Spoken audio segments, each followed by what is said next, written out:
कहानी की शुरुआत में हमें आरजेट को दिखाया जाता है जो फॉरएवर नाइट के एक अड्डे पे आया था और तभी एक फॉरएवर नाइट बाहर निकलता है और आरजेट से कहता है कि यहाँ पर सेल्समैन का आना मना है। पर तभी आरजेट कहता है कि आपका ये महल बहुत शानदार लगता है। तभी यहाँ पर फॉरएवर नाइट थोड़ी हैरान हो जाता है और उससे पूछता है कि तुम कहना क्या चाहते हो। पर आरजेट कहता है मैं तो बस इंश्योरेंस देने लगा हूँ, $1,00,000 में आपका ये महल सुरक्षित रहेगा, वरना क्या पता यहाँ पर क्या हो जाए। और तभी वो फॉरएवर नाइट आरजेट को पकड़ लेता है और उसको धमकाने लगता है और फिर तभी फॉरएवर नाइट का पूरा महल ढह जाता है। और फिर इसके बाद सीन बदलता है तो फिर हमें बेन मिस्टर स्मूथी के यहाँ दिखाया जाता है जहाँ पर उसका इंटरव्यू और उसके ऑटोग्राफ चल रहे थे। तभी यहाँ पर बेन अपने मुंह से अपनी बड़वाई कर रहा था और क्वेन पीछे खड़ी खड़ी कहती है कि पता नहीं ये अपने आप को क्या समझता है। पर केविन कहता है कि हाँ, कुछ लोगों को शोहरत मिलने के बाद उसका दिमाग का फ्यूज उड़ जाता है। पर तभी यहाँ पर बेन अपना इंटरव्यू में इतना ज्यादा व्यस्त था तभी उसका एक फैन उसके पास आके उसका ऑटोग्राफ मंगाने लगता है। पर बेन उससे परेशान हो जाता है और उससे कहता है कि क्या है। पर वो बच्चा कहता है कि मैं आपका बहुत बड़ा फैन हूँ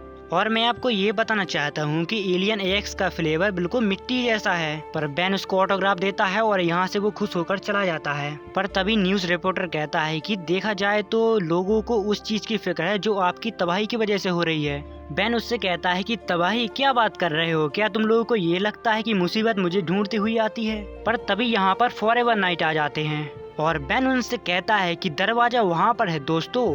पर इसके बाद बेन स्पाइडर मंकी के अंदर ट्रांसफॉर्म कर जाता है और यहाँ की ऑडियंस को ये सब देखकर मजा आ जाता है। पर यहाँ पर केविन का दिमाग खराब हो रहा था और वो बेन से कहता है कि अब अपनी नौटंकी बंद करो यार। पर यहाँ पर फॉरएवर नाइट बेन से लड़ते ही नहीं, वो मिस्टर स्मूथी की मशीन उठाते हैं और यहाँ से चोरी करके भाग जाते हैं। और फिर तभी उनमें से एक नाइट यहाँ के एक वर्कर को पकड़ता है और उनसे कहता है कि बेन 10 फ्लेवर बेचते हो ना, पर इस बोरी में तो सिर्फ 9 ही फ्लेवर हैं। और फिर बेन उसको पीटने लगता है और उससे कहता है कि तुम्हें 10वां फ्लेवर चाहिए, मैं देता हूँ ना। यहाँ पर नाइट जो पीछे से अटैक करते हैं उनको केविन और क्वेन संभाल लेते हैं और तभी उनमें से एक नाइट कहता है कि हमारे यहाँ तो मशीन लग चुकी है, चलो यहाँ से।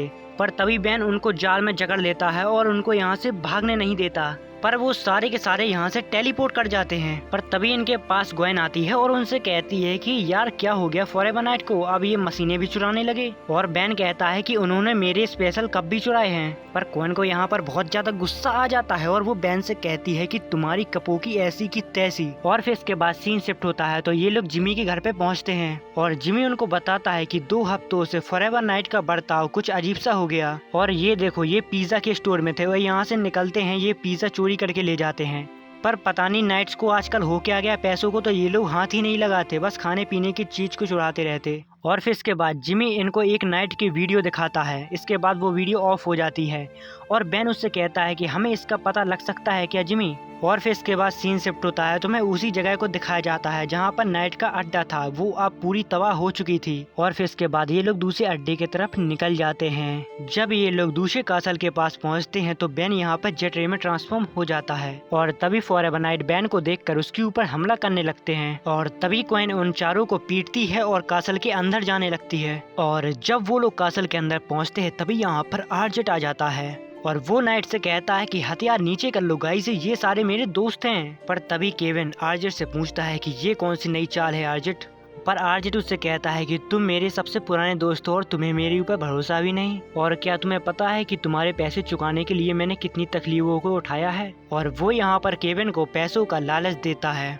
पर यहाँ पर केविन इतने सारे पैसे देखकर लालच में आ जाता है। पर क्वेन केविन से कहती है कि ये क्या कर रहे हो केविन। पर तभी केविन वापस उठता है और कहता है हाँ, तुम्हें पता है ना कि मुझे दुनिया में सबसे ज्यादा प्यार पैसों से है, पर अपनी गर्लफ्रेंड से ज्यादा नहीं। और फिर केविन उसको पकड़ के उठा देता है और कहता है कि यहाँ पर चल क्या रहा है, मुझे सच सच बताओ। यहाँ पर केविन आरजेट को पीटने ही वाला था, इतने में एंड्रियास आ जाता है और आपको पता नहीं कि एंड्रियास कौन है तो आप मेरे पुराने एपिसोड देख सकते हो। हाँ, और तभी यहाँ पर एंड्रियास केविन को पकड़ के उसकी हालत टाइट कर देता है। और फिर यहाँ पर बेन कहता है कि ओहो केविन, मैं तुम्हारी ये हालत नहीं देख सकता।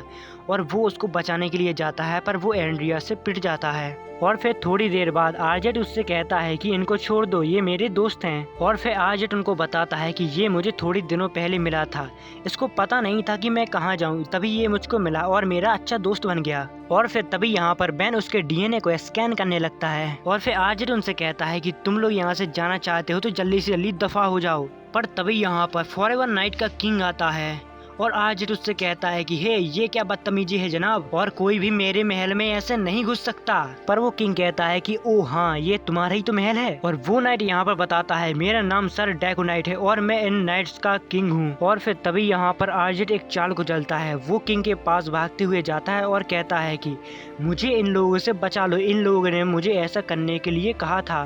पर केविन कहता है कि ये क्या बकवास कर रहे हो। तभी आर्जेट उनको कांटे चुभे देता है और फिर तभी यहाँ पर नाइट का लीडर उसको काल कोठरी में डाल देता है। और फिर यहाँ पर आर्जेट उससे पूछता है कि तुम लोग उस मॉन्स्टर का क्या करोगे।